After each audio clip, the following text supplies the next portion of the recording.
Hi there, everybody. Welcome back to Wisconsin Weather Experts on this Friday. Thanks for joining us on Fox Local as well as our Fox 6 YouTube page. We've got a great show today. We're going to talk a lot about maple syrup. And Wisconsinites, you know how important the tapping season is across the state here. So we're going to dive into that in just a little bit. But first, we are going to start off with something so cool that meteorologist Rob Haswell gets to preview this morning. I am so jealous. Rob, you're in a vehicle in the parking lot. Please explain what you're doing this morning. I'm going home. I'm tired, Steph. No, not yet. No, in fact, I'm all energized now because I'm out here in our brand new vehicle. This is our brand new live events truck. This is going to be used for so many things, everything from, live from, say, Summerfest or even along parade routes. Of course, severe weather coverage. Remember in the winter we go out and we put a camera in a car and we go. This is all decked out. It's got all the bells and whistles back there. I don't know how well you can see it, but back there is a weather station. It's got a rainfall gauge, an anemometer. It's got everything on the roof. And then down here, let me see if I get this right. Number 4. Nope, that's the wrong one. They've got 4 different cameras. There we go. So we got this one. You're like, why do you want to look at your tire, Rob? Well, here's the thing. We have the ability with this new vehicle to not only track road conditions visually, as you can obviously see there, but we can also tell you what the road temperatures are. Currently, the road temperature is 61 because the black asphalt is obviously reflecting a bit more heat. And then we've got this cam here so that we can, of course, broadcast live while we're moving. Pretty soon, we're going to take off out of the parking lot. We've got, of course, a great shot of the station there, and Kale, our driver, just put it into gear so we can roll out. There's our Doppler tower, so this is technically me looking at our weather camera up on top of the weather ball there as it looks back at us. And now here we are rolling away to take our inaugural flight or inaugural drive in this brand new vehicle. So we're going to be checking in throughout the course of the show today, give you some updates. We're just going to drive around the neighborhood, kind of do a test drive, if you will, and try out some of the technology and report back to you throughout the show. So Steph, take it away. I'll be back in a few minutes with more. That sounds great, Rob. Thank you. I'm actually looking at our camera that's on top of our building. I can see you driving away right now. You're passing the gas station. So fun. But that is, we're so lucky to have that here at Fox 6, and hopefully we can get you an outside shot of that vehicle too, because it looks really cool. All the bells and whistles that we really hope will be beneficial for you guys, our viewers, in the seasons to come. All right, let's dive into the forecast right now, or regional weather to say the very least. It is still very unsettled and active around our area, though we're dry in southeast Wisconsin right now. We still have a little disturbance that's going to move back in this evening, bringing us some rain. Look towards the south, though, a handful of different areas with some severe thunderstorm warnings. That's all those little orange boxes that you can see. And now this low pressure system across Arkansas and southern Missouri, that's going to continue to track up towards the northeast throughout the day today, bringing more rain and thunder to these areas towards the southeast of us. Also, worth mentioning, tomorrow is the Kentucky Derby. I almost forgot what it was called. And rain is in the forecast. So we'll really have to see how that event plays out with more rain in addition to what they're going to see here in the coming hours. But as we zoom in a little bit more, you can see not only do we have a handful of severe thunderstorm warnings, there's pockets of heavy rain in some of this activity, including down towards the south in Oklahoma and northern Texas. Remember, we talked about that flooding down there over the last week. Unfortunately, today is going to be another day of some of this heavier rainfall, as well as strong wind and hail.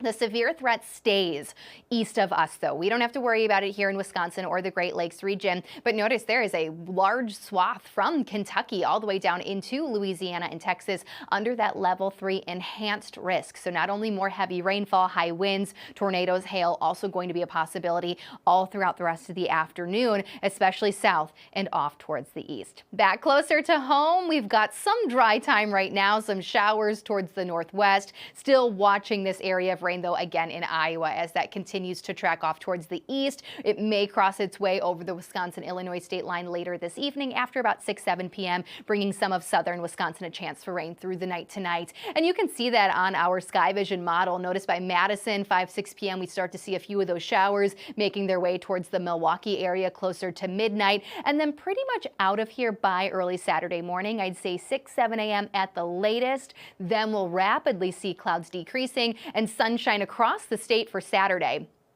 Notice, however, for Sunday, southern parts of the state, especially southeast, will start to see an increase in cloud cover. This is that system that is going to pass south and east of us. However, it looks to retrograde or move westward now, which means it could bring us a few showers later Sunday, especially into the evening, potentially early Monday morning. Something relatively new to the forecast. I know we kind of touched on it a little bit yesterday, but now we will have to watch southern Wisconsin again late Sunday for a few more rain chances. This is just a broader view for you. Look at how quiet it's going to be out towards the west Saturday. Just notice this system again. It's moving east, and then Sunday we start to see it retrograding and moving westward instead of eastward, and that's the reason why we could potentially see some rain later on Sunday. It's still a few days away. We'll have to wait and see how this system moves, but for now, adding in a chance for some rain, especially later Sunday evening. May linger into Monday morning, but then we should dry out the rest of next week. So still overall a pretty good forecast, not only for the weekend, but into next week. Now, temperature-wise, we're going to stay on the cooler side today with all of the cloud cover and the lake breeze. Notice up and down the lakeshore about low 50s at best today, but the farther inland you go, especially towards the south, upper 50s to low 60s. Little cooler across northern Wisconsin where we see highs mainly in the 40s to around 50. All the heat for today going to stay out east as well as towards the south. But look at some of these numbers out west. We are starting to see that warm up, especially across the upper plains, at least 60s to 70s. All of that is very slowly going to be moving in our direction. We're just going to be dealing with that lake breeze for a little bit longer, so it's going to take us a bit longer here in southeast Wisconsin, especially immediately near Lake Michigan, to see some of those warmer temperatures. Regardless, we're still going to primarily see 50s in the days ahead. Little cooler lakeside all the next 6 days, but by Sunday, inland areas should see some 60s, likely mid-50s lakeside, and expecting those 70s to return. It's just going to take a little longer than expected, but by mid and late next week, we should easily see plenty of upper 60s to maybe even low and mid 70s towards the end of next week. So it's still going to get better. We just got to get through now a few more rain chances tonight and later Sunday. We'll talk more about all of that maple syrup coming up here in just a second, but we are looking at that awesome FOX6 vehicle driving towards Thiensville right now. Love this new tool that we are lucky enough to have here. And we have plenty more coming up on Wisconsin Weather Experts. Stay with us.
Welcome back, everybody. Well, as Wisconsinites, we all know we love our beer, our cheese, our brats, but something else that we embrace across the state, a sweet treat, maple syrup. Tapping season actually just ended here across the state of Wisconsin. It has a major impact on our area trees. Meteorologist Lisa Michaels had the opportunity to sit down and talk with a local tapper to learn more about the process. Now, Tom, how long has your business been around for? We've actually been County Line Sugar Bush since 1990. I've had the actual business LLC, but actually it started way back in the 30s. My grandfather passed away in 1933, and my dad was actually a teenager at home. My grandmother had 4 teenagers at the time, and they started cooking syrup for the sugar initially is what they did, is they made the sugar at that time and used the maple sugar as the sweetener base. And so when I was 6 is actually when I started cooking with my dad in 1966, actually. And Dad and I cooked syrup together until he was 85 is the last year Dad helped at the Woods. It just got to be too much for him to help. But the land that I own currently was originally my grandfather's. It was he acquired it in 1887. Dad acquired it in 1953, and then I acquired it in 1990, and that is when I started the business and doing farmers markets. And when we first started, when I was cooking with Dad, we only produced syrup for ourselves and our family. And after my wife and I got married, one thing led to another, and we started out making syrup for the family and then turned it into a business ultimately. Well, this is so fascinating because anyone who lives in Wisconsin knows that while we like our beer, our brats, we certainly love our home maple syrup. And that's something that I think you contribute a lot across the state. Do you have a lot of trees that you have to tap, or can you get a lot of syrup out of a small amount of trees? Actually, we have 1,500 trees that we tap on our property. There's more, but I just have never gone that far to tap more. So we produce anywhere between 700 and 800 gallons of finished syrup a year off of that. Sometimes I've got friends and buddies that produce syrup themselves and they get tired of cooking and they bring me sap and I cook their sap also. But for the most part, it's all sap that's produced on our property. And the trees need to be about 10 inches in diameter in a natural woods. That's about a 70-year-old tree is what it takes to be Wow. in order to be able to put a tap on it. How does the process of tapping work? Because I'm sure there's plenty of people like myself who thinks you can just put a knife in the tree or something and it'll come squirting out. What's entailed in order to get that tree sap out from the tree to actually being able to consume it?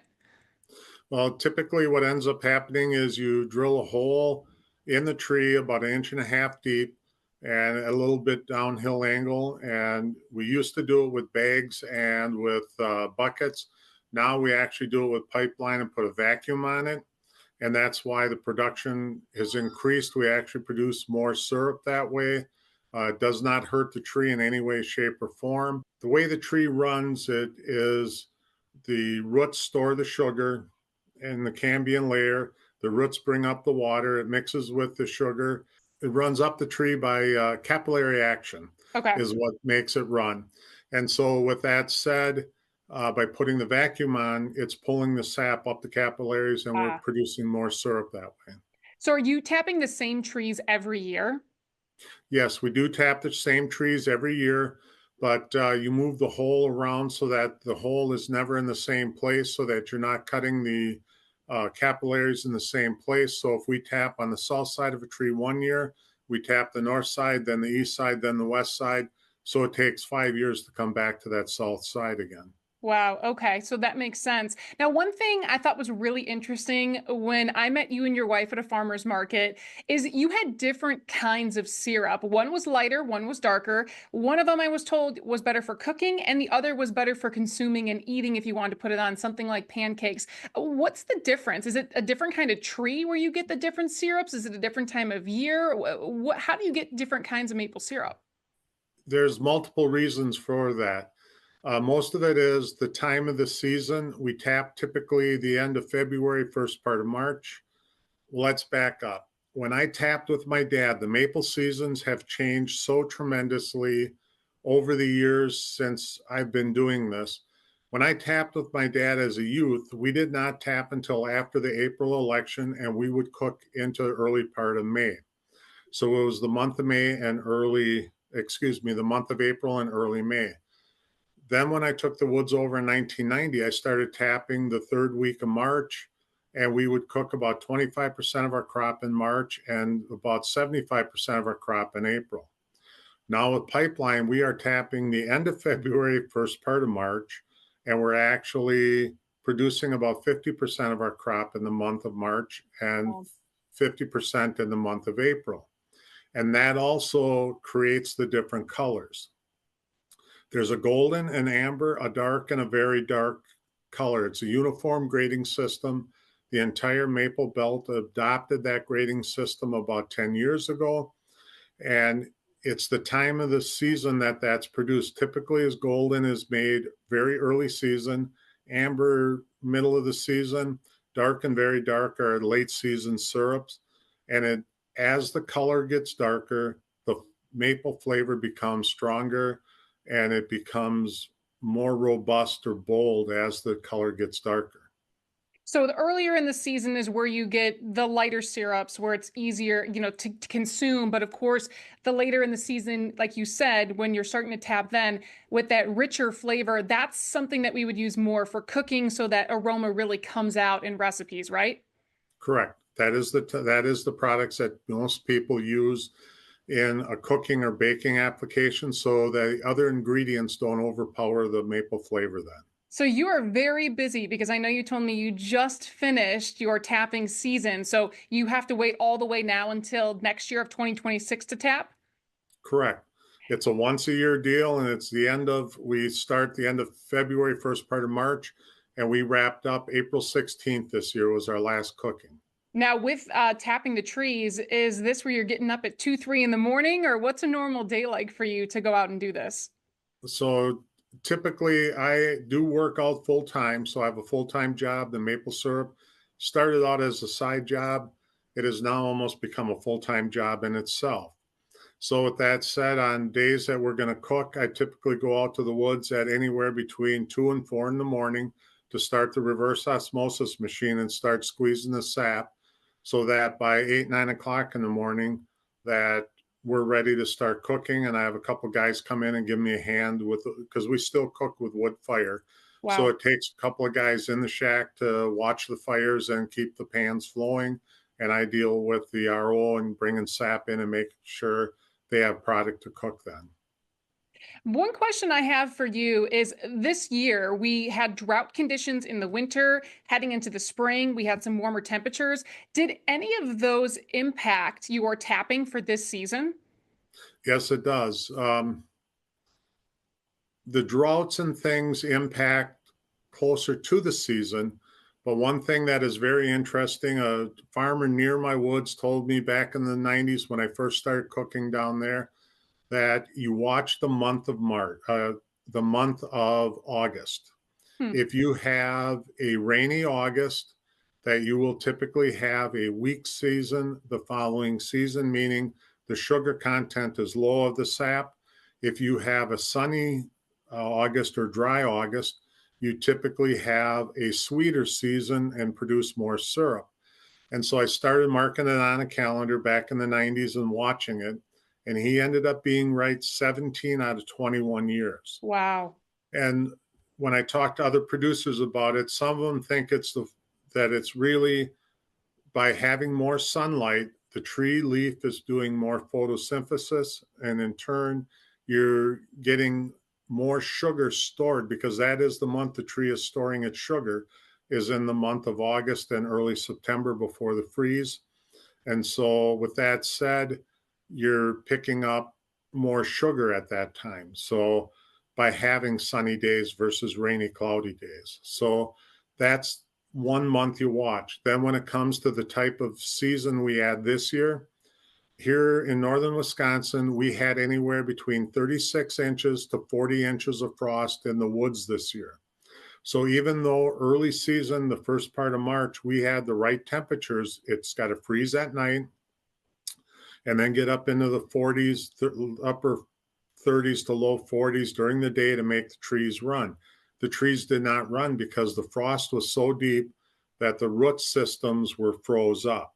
Mm. So what you need is you need typically a warm rain to thaw that top layer and get the root system thawed out enough so that they start to run and draw up sap. Once we had a rain this year, that started the process and got the trees stimulated and going again. So you So yeah, pay the close weather, attention to the weather. yes, the weather. My son gives me a hard time about it when I complain about the seasons because he says, Dad, it's a form of farming. This is the way farming is. And he's very Yeah. true about that. It's very true. Well, Tom, I think this is fantastic. You know, I'm a fan of your products. Like I said, I've had them at the farmers markets. Where can people maybe meet you if they have questions, contact you, or get some of your products as we head into the nice spring and summer months when all those farmer markets are out? Well, all the farmers markets fire up this Saturday. We will be at the Brookfield Farmers Market. My wife and I will be at the Brookfield Farmers Market in the morning, West Dallas Farmers Market Saturday afternoon, and my nephew's boys will be out at the Waukesha Market Saturday morning also. People can look on our website. We have a store locator. I have 38 stores in the Milwaukee area that I do deliver syrup to, and our products are in. And then you can find also the website also has the farmers market schedule that they can find out what weeks we're down because it is a 200-mile one-way trip for me. So it's a way of letting people down there know when I'm going to be at the markets and when they can catch us and where they can catch us at. Well, it sounds good. Well, hopefully people will be able to come up, see you, say hi, and try some of your tasty products. Tom, I really appreciate you joining us today and educating us about the Wisconsin maple process. All righty. Thank you much. There you have it. Always fascinating to hear the behind the scenes of something like that and how important the weather really is. We're going to take a quick break, then we're going to talk about the Ferry Express, and we are going to check back in with Rob. For now, though, here's a live look at the beautiful river in Thiensville.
All right, welcome back to Wisconsin Weather Experts. We are out in our brand new live studio, essentially a rolling television studio we're going to be making a lot more use of in the days, weeks, and months ahead. We are literally rolling on back to the FOX6 studios. We're currently moving our way through the Thiensville area, going by the Pig, if you know where that is, and Mr. B's on our other side. We'll be in the parking lot at FOX6 in just a couple of minutes, and we have so many cool tools on this truck here that we'll continue to make use of those in the days ahead. We'll go back to Steph in the weather office. Yes, thank you so much, Rob. And we are going to check in with you again one more time, hopefully before the end of the show. But let's talk about the Lake Ferry Express. It's exciting. The season is beginning. Zoe Chapala has the very latest. Right now, the Lake Express Ferry is on its way to Muskegon, Michigan. Take a look at this video. This shows more than 100 passengers leaving the port here in Milwaukee just before 6 this morning. They're on one of 4 daily crossings between Milwaukee and Muskegon. Now, Google Maps says that driving this route would take about 4 hours, maybe even longer, depending on traffic, because you'd have to go through Chicago. But with the Lake Express Ferry, it only takes about 2.5 hours. We spoke with the senior vice president of the Lake Express Ferry, and he tells us what he's looking forward to most about starting a new season. Take a listen. We're heading to Muskegon, Michigan this morning with over 100 passengers. I'd have to check the current count, but we got a lot of enthusiasm, people showing up, actually booking tickets this morning to get over to Michigan, start our sailing season. Now, if you want to book a trip, head over to our website, fox6now.com. We do have a link posted there where you can book a reservation and buy your tickets, so that way you can set sail for the summer. In Milwaukee, Zoe Chapala, FOX6 News. There you go. The excitement is building. Just another sign of spring and eventually summer on the way. Well, we've had a great show today. Talked about so much. Thank you to Lisa for giving us all of that great information about maple syrup season. We will have plenty more to talk about next week as Wisconsin Weather Experts returns Monday at noon. Remember, Monday through Friday. And if you have any questions, feel free to send them our way. We'd love to answer them. Have a great weekend.